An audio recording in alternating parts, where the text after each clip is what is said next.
Agreeing to fight climate change, a meeting between President Biden and Xi Jinping appeared to produce the promise of enhanced U.S.-Chinese cooperation on safeguarding the planet from warming temperatures. But will their pledge translate into meaningful action? We'll take a look. Plus, the National Climate Assessment is out. We'll explore some of the takeaways. And a wildlife refuge pond has turned an eye-popping shade of pink. Why scientists say it could be the cause for the odd color hue.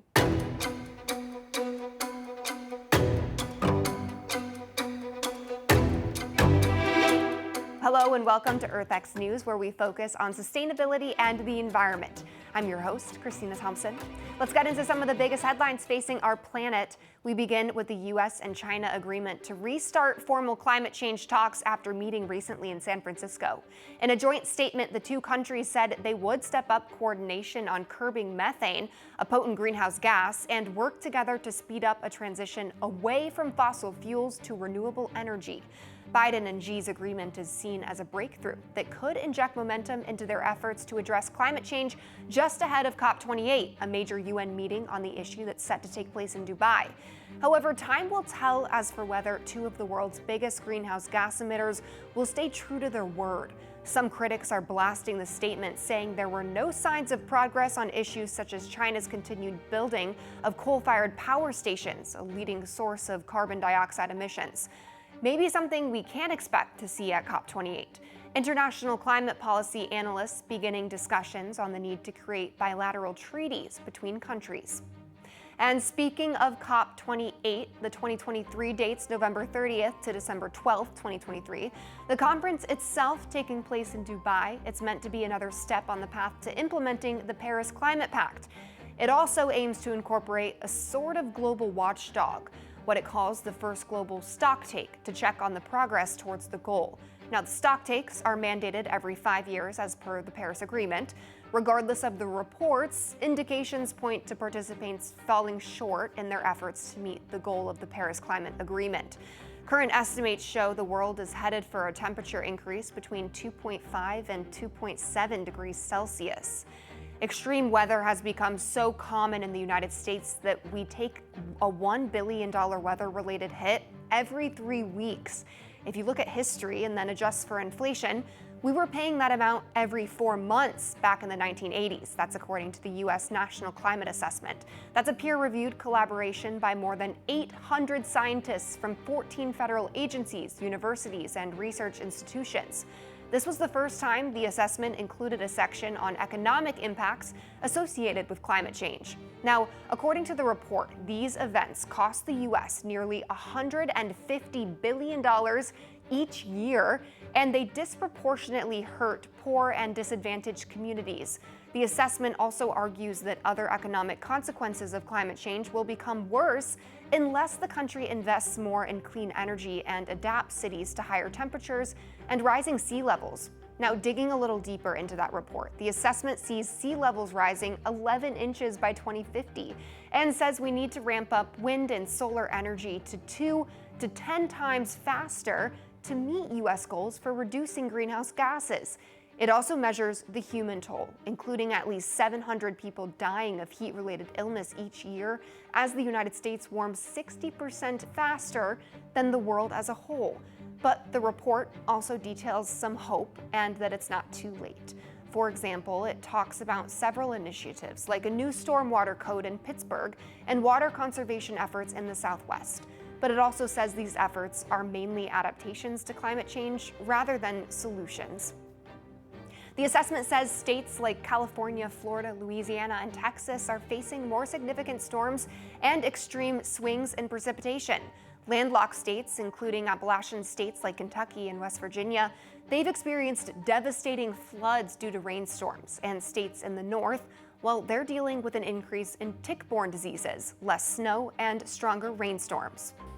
Speaking of a warming planet, recent drought conditions in Hawaii may be linked to a puzzling sight at a pond on Maui.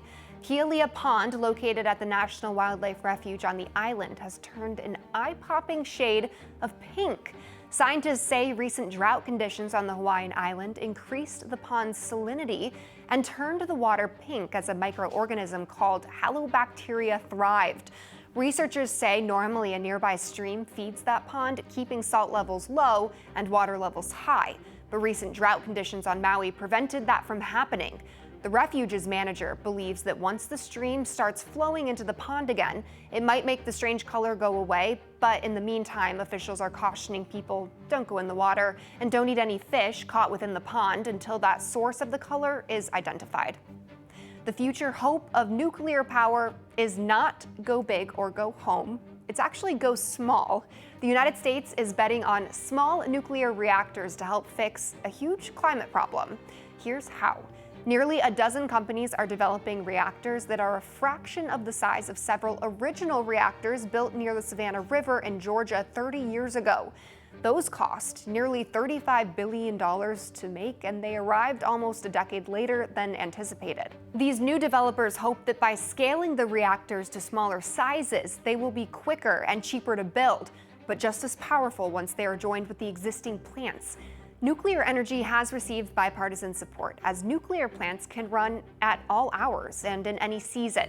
To those looking to replace coal and gas with wind and solar energy, nuclear power can provide a vital backstop when the air is calm or the sky is cloudy. And if you ask billionaire and Microsoft co-founder Bill Gates, nuclear is the future. The tech genius saying, quote, "Nuclear energy, if we do it right, will help us solve our climate goals."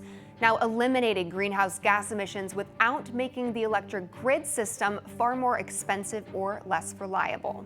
But many others think that hydrogen could be the answer, specifically white hydrogen. While there is debate about which forms of hydrogen would work best, the latest buzz is around white hydrogen, which is naturally occurring and said to be the purest form of the element. Plus, you don't need to use large quantities or electricity or fossil fuels to produce it. But don't get too excited about it yet. There are some massive challenges to finding, extracting, manufacturing, and transporting this form of hydrogen. Some even describe it as the Houdini of the elemental world. It's small, it's light molecules, and they escape when you try to contain them. Even though science and economics still have a long way to go before or if we can successfully capture and use white hydrogen, governments around the world can't help but get really optimistic about its potential. Specifically, two French scientists, they went looking for fossil fuels in the northeastern part of France, but instead they say they discovered one of the largest deposits ever recorded of white hydrogen beneath the ground. Now, this find fueled an already present desire in France to find the holy grail of sustainable energy, and white hydrogen would theoretically fit the bill. The topic of hydrogen and whether it's a viable solution to the energy crisis is, of course, very hot right now. Joining us now to discuss is fellow at the Center of Global Energy Policy at Columbia University and chief scientist at Carbon Direct, Dr. Julio Friedman. Dr. Friedman, thank you so much for coming on the show, for sharing your expertise on this topic. Can you tell us what exactly white hydrogen is and why it's so important? Absolutely. It's important because we know that we need clean fuels for climate to round the corner on the energy transition. Hydrogen is an important clean fuel. It also contributes to clean products like chemicals and things like sustainable aviation fuel, other fuels. White hydrogen, as it is sometimes called, I'm not fond of the term, but it is basically hydrogen that occurs naturally in the Earth's crust. Chemical reactions and mineral reactions have a byproduct hydrogen, and if that byproduct hydrogen accumulates, then you could drill it and make some money selling it. Why has it grown to such this large, hype around it? Why do some people think it's such a big deal? There is always hype. The fact that there's hype around white hydrogen doesn't surprise me, but it doesn't suggest that it's a real totality for climate change. There's no elevator, you always got to take the stairs. This is the hard, boring of bores. You got to drill wells, you got to do production tests, you got to assess the volumes, you got to produce them, and then you got to see if there's more of it. Dr. Friedman, what would need to happen to make this more viable than other hydrogen solutions? Right, so I like all the other hydrogen solutions fine. I like blue hydrogen, I like green hydrogen, but everything's got problems. So for white hydrogen to be really competitive, they need to show that there are volumes where they can be used and that it's cheap enough to produce from the Earth's crust. If we can show those things, it'll give the other forms of hydrogen a run for its money. But why would it be a challenge to hit any sort of mass production for it? We don't know if their volumes are substantial. We don't know if we can recover them. We need to figure that out. To help the general public, the average American, I guess, truly understand how impactful it would be if this were able to enter into our markets, what could this white hydrogen be used for in their everyday lives? Right. So a really big climate solution is like 5% of global emissions. If we could get that much white hydrogen into the system, it would allow us to decarbonize the production of steel making. And steel making is like more than the emissions of all the cars in the world. But we use steel for making cars. So we could actually decarbonize the production of manufacturing. We could use that for maritime shipping, all those containers that are moving goods all over the world every day. And for me, the killer app, fertilizer. Clean hydrogen would get rid of the emissions from fertilizer. That is not only 2% of global emissions, that's like 80% of the food in the world. Wow. So to your audience, if we have a lot of clean hydrogen, including white hydrogen, then they can really bring more food into the world without a big chunk of the environmental impacts. Dr. Julio Friedman, thank you for that. We appreciate it. And thanks for coming on the show and talking to us about white hydrogen. I know that it's a complicated topic, but I think you were able to explain it quite well. I do what I can. Thanks for having me. Coming up, Wall Street appears to be cashing out of sustainable investing after pumping billions of dollars into the funds. What's behind the about face? Stay tuned. The details are just ahead.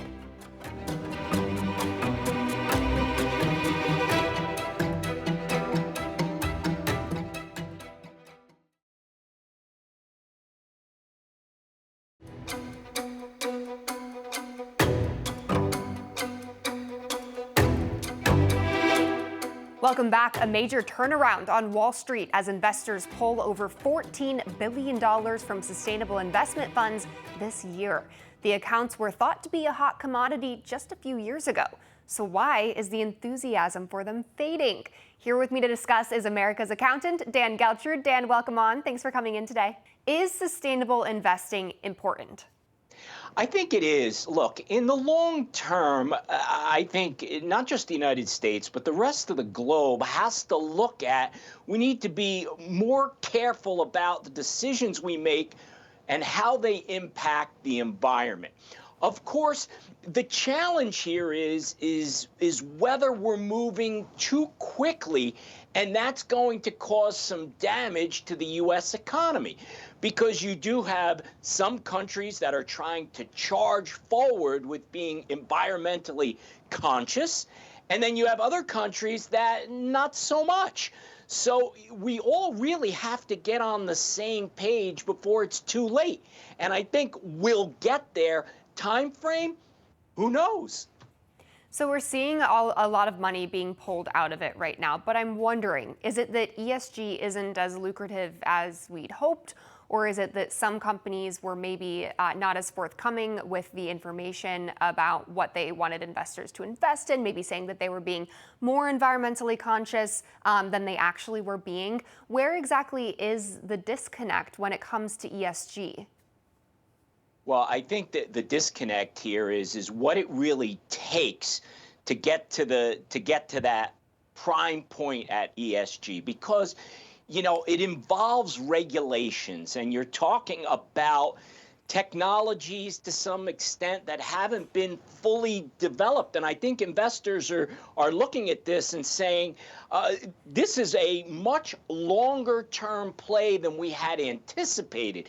I think the investors viewed it as, well, we're moving along quickly, and I think that there's been a lot of political pushback here that's really saying, hey, not so fast. We don't really think that we should be putting all these restrictions on business, because it could impact how the United States competes around the globe economically. So I think that's what's happening right now. I love that you bring up the long-term plan, because ESG and environmental investing it's not just going to be a quick buck, right? It's you're investing in these technologies, like you said, many technologies of which don't exist yet on the scale required to be able to support such mass investing in ESG. But then again, how can anything grow if no one is willing to take a chance on it? So do you think that chance is worth it? Well, that's what investors are evaluating right now, and that's what we're seeing, because the long-term play may be too long for some investors. But look, over time, that's the direction we need to go in. If you take a company like Tesla, for example, right, some of the criticism there is not all the infrastructure for charging stations is in place.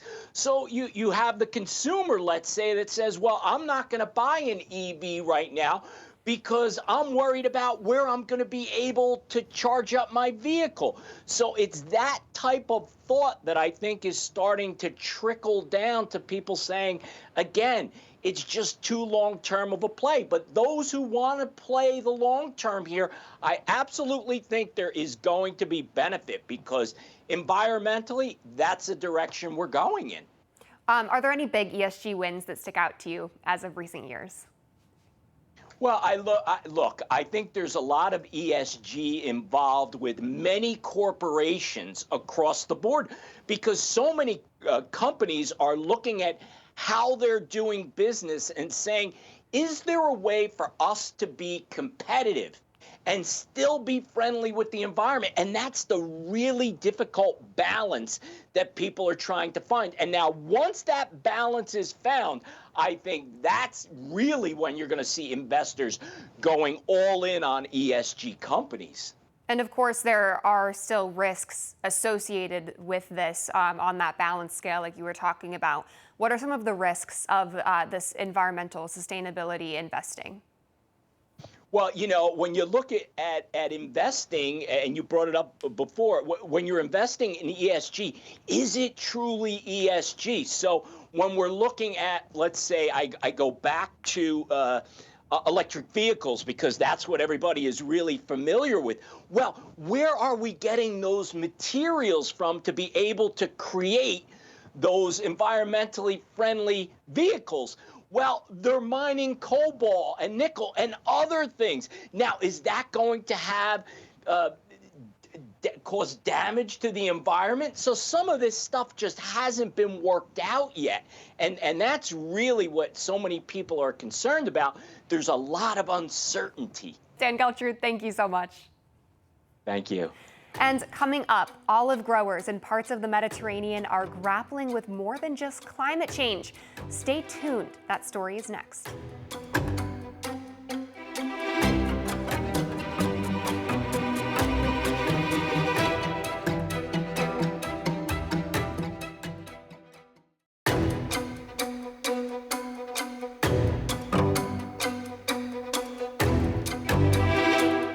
A global surge in olive oil prices now has olive growers in the Mediterranean facing a new threat: thieves. Farmers are working to protect their crop from more than just climate change, and Alex Salvi has the story.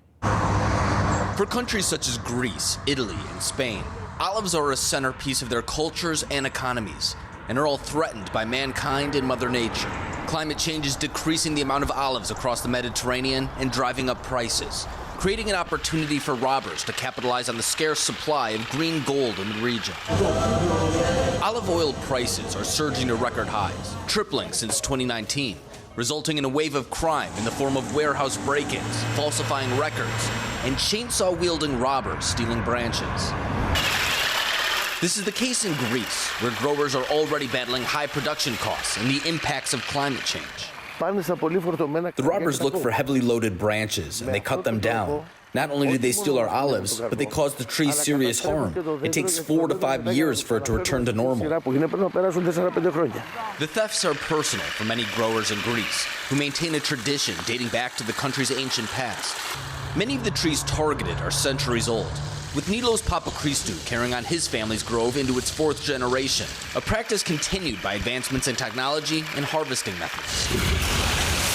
With robbers threatening his livelihood and his nation's history, Nilos and other growers like him want to bring back a rural police force phased out over a decade ago and implement harsher penalties for offenders. Cutting down an olive tree that's over a century old is a misdemeanor. I believe that in other countries where trees would be protected, at the very least, this would be a felony. Because this is a felony. You're killing your own history here. The global olive shortage is exacerbated by a 2-year drought in Spain, a country that typically provides 40% of the world's supply. Although that means importers are willing to pay more for the product, with Greece doubling its exports so far in 2023, it simultaneously means an increase in domestic prices.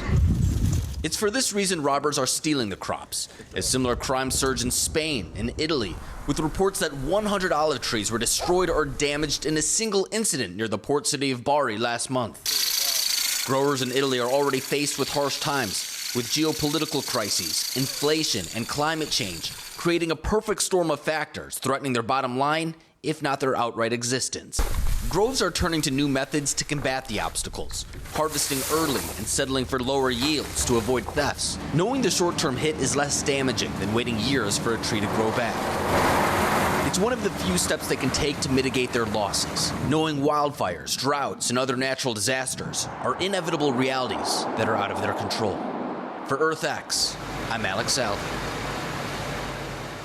Alex Salvi, thank you. And before we leave you, a marine sanctuary is being created for one of the planet's largest endangered animals. Sperm whales now have a protected area off the coast of Dominica. That's a small island in the Caribbean. The country's government announced it created the world's first aquatic safe haven for the majestic animals earlier this month. Nearly 300 square miles off the nation's western coast will be turned into the reserve and serve as key nursing and feeding grounds. Now, scientists say protecting sperm whales also helps keep the environment healthy because their waste provides nutrients for plankton, which capture carbon dioxide. That's all the time we have for this edition of EarthX News. Please join us again next week. I'm Christina Thompson.